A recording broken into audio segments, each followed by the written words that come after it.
아빠와 함께하는 세계사 제16장 서양세계 뉴턴과 로크가 발견한 보편 법칙.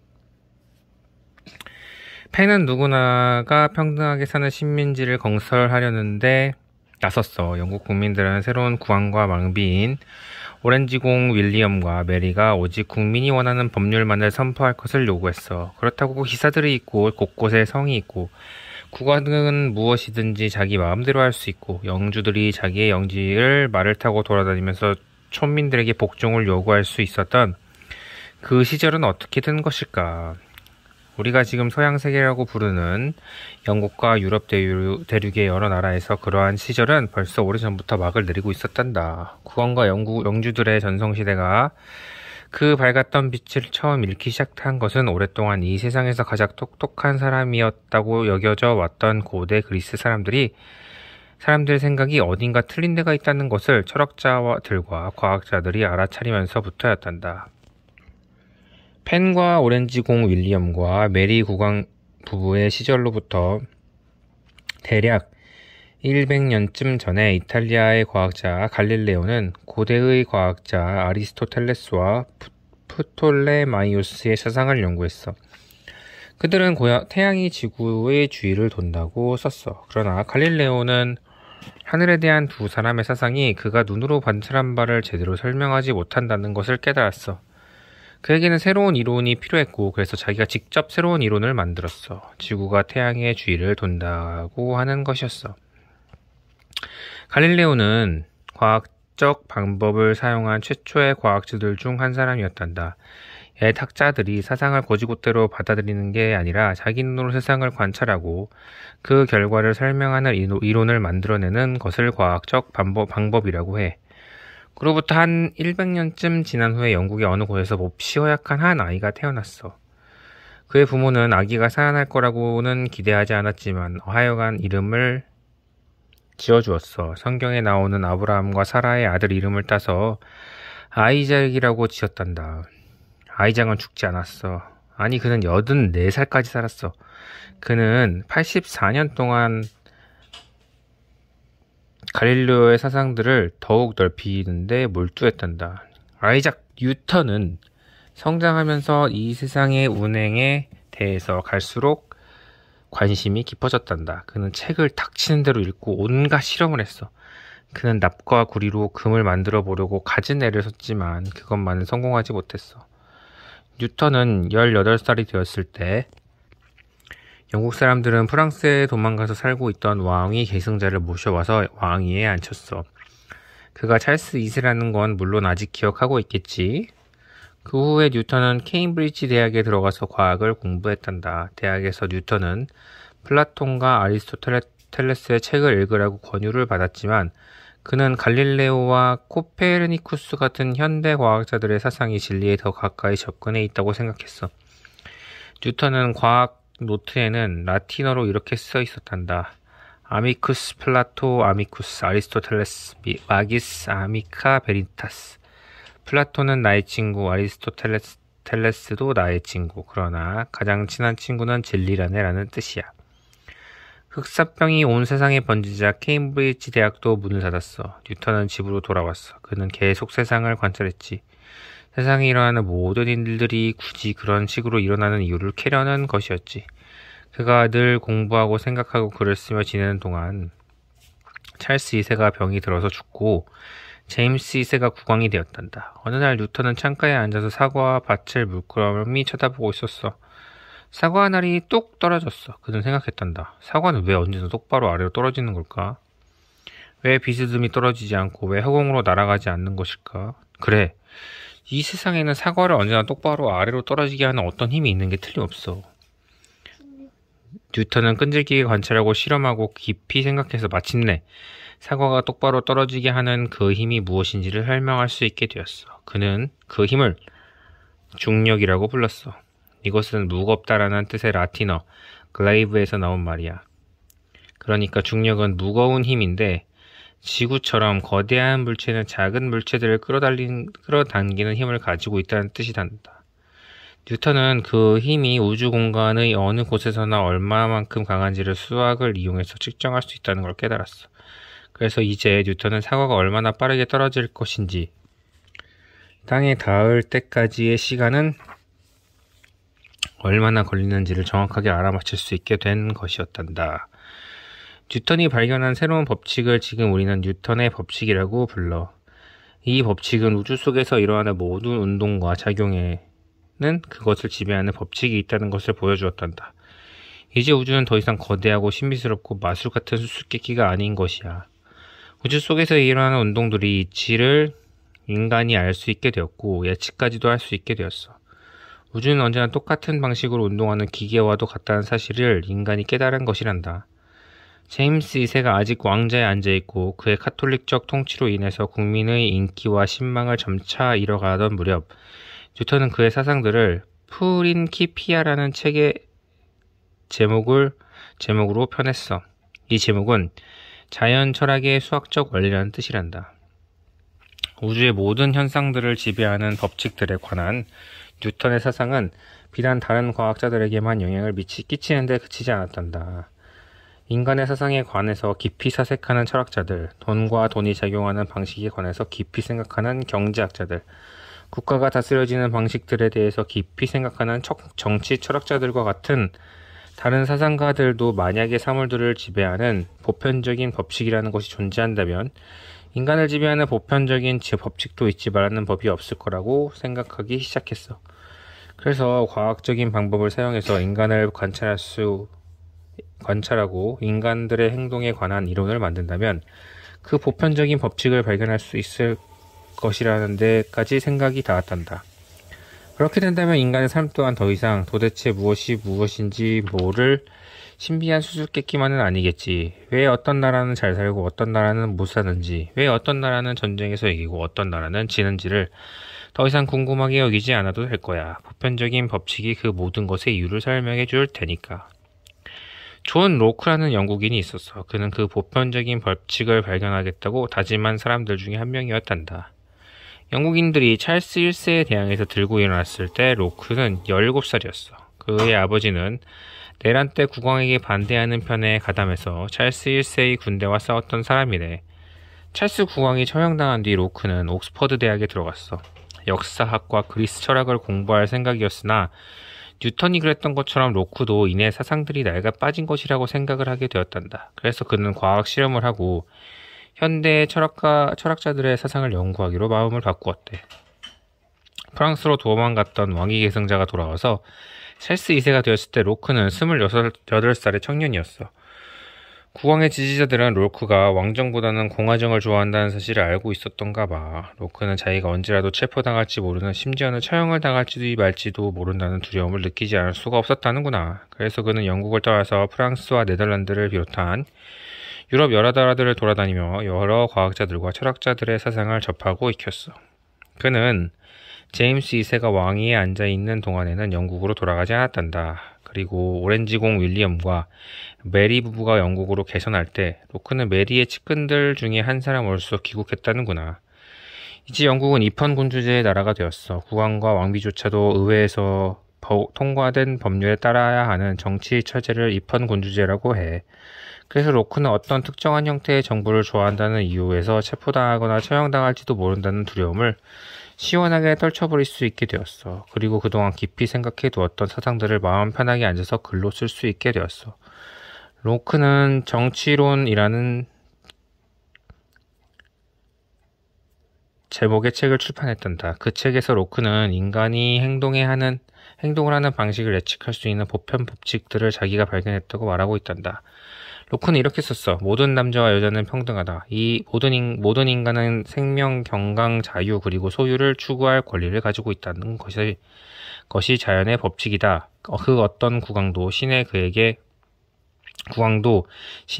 백성들을 제멋대로 처형하고 감옥에 가두고 재산을 빼앗아도 되는 신성한 권력을 주었다고 주장할 수는 없다. 그러나 로크는 도시나 국가가 이루고 모여서 사는 사람들에게 는 법률을 만들고 집행할 누군가가 필요하다고도 말했단다. 어차피 사람들이 모여서 살기 마련이고 따라서 그들은 서로 간에 어떤 계약을 맺게 된다는 것이었어.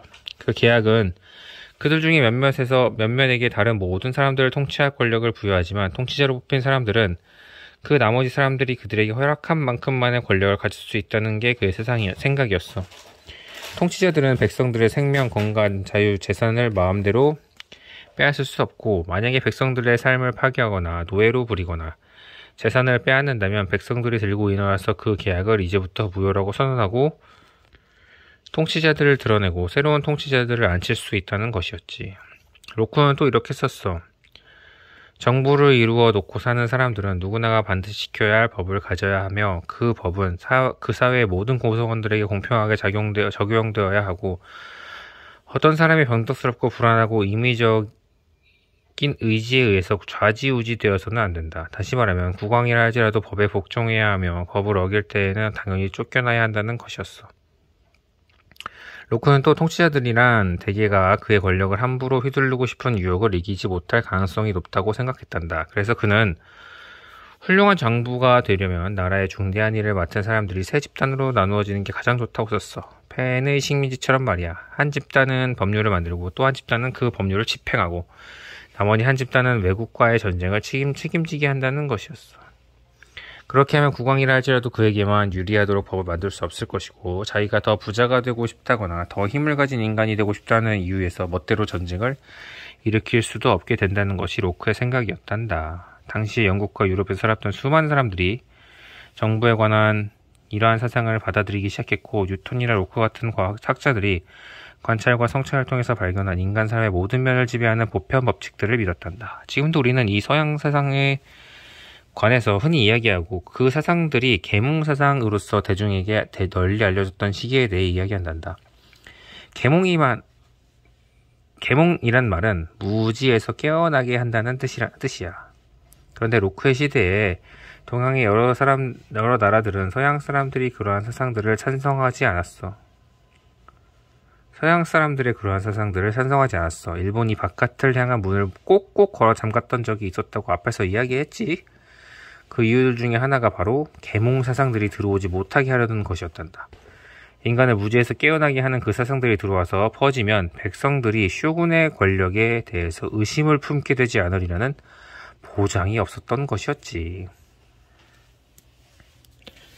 과학이 이룩한 농업혁명. 아직은 몹시 추운 3월의 어느 날 아침 5시야. 영국 남부지방 어느 농부의 오두막 집 돌 계단에 서리가 내려 있구나. 굴뚱에서는 그날의 첫 연기가 막 피어오르고 한 무리의 양떼가 돌담 앞에서 애처로운 눈빛들로 오두막집을 쳐다보고 있어.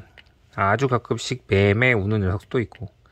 윌리엄 버클리는 벌써 1시간 전에 일어났단다. 그는 요강을 비우고 들어오는 길에 땔감을 가지고 와서 지금 화덕에 불을 붙이고 있어. 반죽을 거의 다 만든 아내 조앤이 잠시 후 그 불에다가 오늘 먹을 빵을 구울 거야. 새 아이들은 아직 자고 있는데 막내 마틸다가 우는 소리를 듣고 조앤은 언뜻 손길을 멈추었다가는 다시 반죽을 주물러 버클리 벽에 걸린 밧줄 한 개를 벗겨서 어깨에 걸치고 등에 불을 켜. 그는 이제부터 외양간에 가서 암소 한 마리를 도살하려고 해. 오늘 저녁에는 친구들이 소고기 요리를 배불리게 먹게 되겠지. 그는 벌써 아침 요기를 했단다. 어제 먹다 남긴 귀뒷빵을 싱거운 맥주에 적셔서 먹었어. 버클리 집으로부터 아득히 먼 곳 런던의 어느 화려한 영지 안에 있는 저택에서 올해 79살의 뉴턴은 아직 잠이 들어있어. 1시간쯤 지나면 하녀가 차를 가지고 오고 난로에 불을 지필 거야. 그가 침대에 앉아서 이불을 어깨에 두른 채 차를 마시고 있으면 이후에는 다른 시종이 들어와서 옷을 챙겨줄 거야. 옷을 입은 그는 다음 식탁에 앉아서 구운 생선과 말린 사과와 희고 부드러운 빵으로 아침 식사를 하게 돼.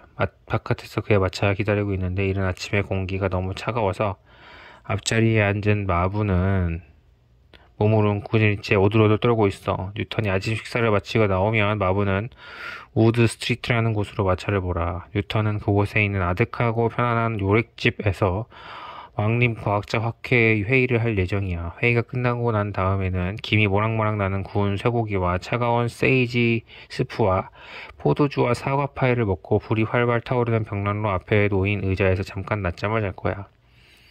부유한 철학자나 과학자들의 삶은 늘 움직이며 일을 해야 하는 농부의 삶과는 너무나도 다른 것 같아. 그러나 보편 법칙을 발견하려고 힘써왔던 뉴턴이나 로크 같은 사상가들은 늘 사색과 글을 쓰며 살아갈 만큼 부유한 사람이라는 건 사실이지만 그들이 발견한 보편 법칙 때문에 버클리와 조앤 같은 농부들의 삶도 크게 달라졌단다. 버클리는 지금 그의 할아버지의 아버지와 전혀 다른 방식으로 농사를 짓고 있어. 그는 지금 새로운 과학적인 방법으로 농사를 짓고 있는데 그게 모든 과학자들이 자연의 보편 법칙을 발견한 덕분인 거야.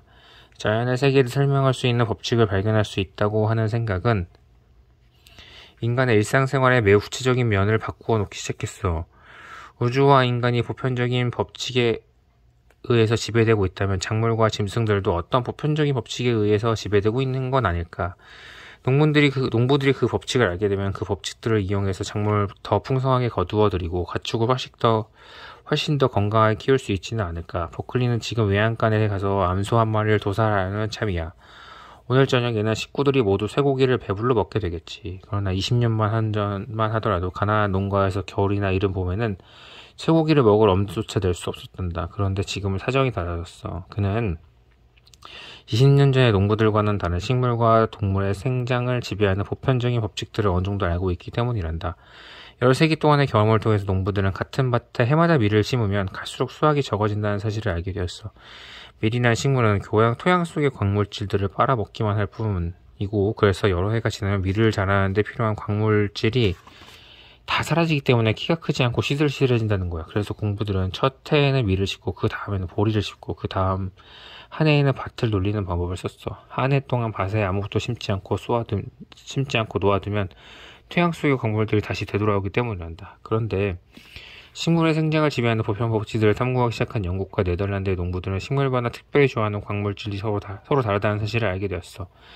대농장을 소유한 영국의 신사농부 찰스 타운샌드는 사람이 윤작법이라고 하는 새로운 비결을 발견한 것도 그 지식 덕분이었어. 송로와 토끼풀은 토양 속에서 다 소비된 광물질을 되돌려주는 역할을 한다는 사실을 발견한 그는 첫 해에는 밀을 심고 그 다음에는 순무를 심고 그 다음에는 보리나 귀리를 심고 그 다음에는 토끼풀을 심어보라고 농부들에게 보냈어. 이 4년은 윤작법을 쓰면 밭을 놀릴 필요가 없어. 곡물을 풍성하게 거두는 것은 물론 소도 살찌우게 키울 수 있어. 소는 순무와 토끼풀을 특히 좋아하기 때문이야. 이내 영국의 모든 농부들이 타운샌드의 윤작법을 농사를 짓게 되었고, 그래서 타운샌드는 터니프 타운샌드라는 별명을 얻었단다. 순무를 영어로 터니프라고 하거든. 곡식이 풍부해지고 소에게 먹을 풀이 넉넉해져 농부들은 소를 훨씬 더 많이 키울 수 있게 되었고 1년 내내 버블리 먹을 수 있게 되었어. 물론 한 해 중에 아무 때라도 식구들이 쇠고기를 먹을 수 있게 되었지. 버클리는 암소를 도살해서 잘 챙겨놓은 다음에는 양들을 돌보러 가.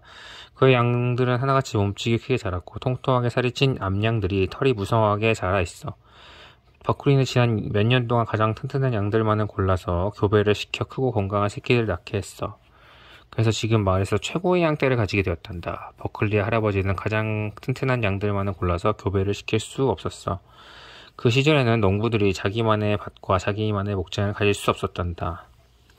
드넓은 들판은 마을 전체의 소유였고 그래서 마을 사람들이 모두 한 군데에서 작물을 경작하고 가축을 길렀어. 마을의 모든 소들과 양들이 한데 뒤섞여서 풀을 뜯어 먹었다는 것이야. 그러나 윤제법을 비롯한 과학적 농업에 대한 관심이 높아지자 농부들은 저마다 자기만의 밭과 목장을 가지기를 원하게 되었어. 그래서 영국 정부는 공유지 사유화 변령이라는 것을 선포했어. 마을 전체가 공동으로 사유하던 넓은 들판을 여러 개의 작은 단위로 나누고 울타리를 둘러쳐서 개인들이 소유하게 하는 법이었어. 이 농부들은 자기만의 밭에 곡물을 심고 자기만의 풀밭에 소나 양을 기를 수 있게 된 것이야. 그래서 양도 가장 튼튼한 녀석만을 골라서 교배를 시킬 수 있게 되었어. 양을 치는 농부는 가장 크고 건강한 양들에게 교배를 시키고 소를 치는 농부는 가장 살찐 소들끼리 노배를 시켰어. 로버트 베이크웰이라는 농부는 서로 품종이 다른 소들끼리 교배를 시켜서 뉴레스터셔라는 이름의 전혀 새로운 품종의 소를 개발했단다. 그 소는 엄청나게 빨리 살이 찌기 때문에 영국 사람들 예전보다 훨씬 더 쇠고기를 넉넉하게 먹을 수 있게 되었단다. 그런데 자기만의 밭과 목장을 가지게 된 것은 모두 농부들이 환영한 건 아니었어. 어느 마을에서 공동 목장을 잘게 나누어서 울타리를 칠 때는 정부의 관리들이 나와서 땅을 나누어 주게 되어 있었어. 땅을 받은 농부들은 관리들에게 돈을 주어야 했지. 그리고 이제는 자기만의 밭이 된 곳에 돌담이나 울타리를 치려면 또 돈이 들어야 했어. 버클리는 그 경비를 치르고 남을 만큼의 돈을 넉넉하게 가진 사람이었어. 그러나 그렇지 않은 농부들도 당연히 있었어. 그래서 그들은 자기가 받은 땅을 돈 많은 다른 농부들에게 파는 수밖에 없었단다.